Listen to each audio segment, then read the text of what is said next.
اس لیے حضور صلی اللہ علیہ وآلہ وسلم نے فرمایا ترکت فیکم امرین، میں تم میں دو چیزیں چھوڑ کر جا رہا ہوں، لن تضلوا ما تمسکتم بہما، تم اس وقت تک گمراہ نہیں ہو سکتے جب تک تم ان دونوں کو مضبوطی سے نہ تھام لو۔ اور وہ کیا ہے؟ کتاب اللہ ہے اور سنت رسول ہے۔ اس لیے دوسرے موقع پر فرمایا کل امتی یدخلون الجنہ الا من ابا، کہ میرے تمام امتیوں کو اللہ پاک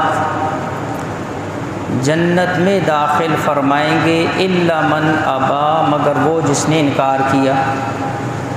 صحابہ نے عرض کیا اللہ کے نبی انکار کرنے والا کون ہے؟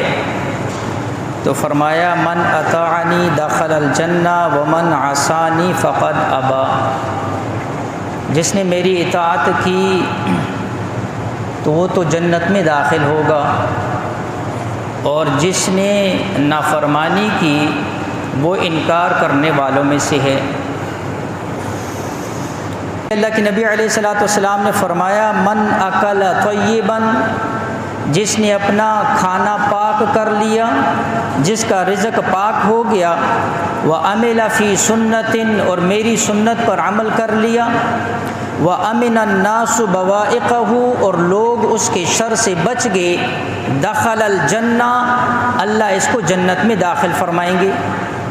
یعنی وہ اعمال ہیں جس کی بنیاد پر اللہ کے نبی صلی اللہ علیہ وآلہ وسلم نے جنت کے دخول کی خوشخبری عطا کی، اور اس کے اندر کیا ہے؟ وہ عامل فی السنہ، میری سنت کے اوپر چلے گا۔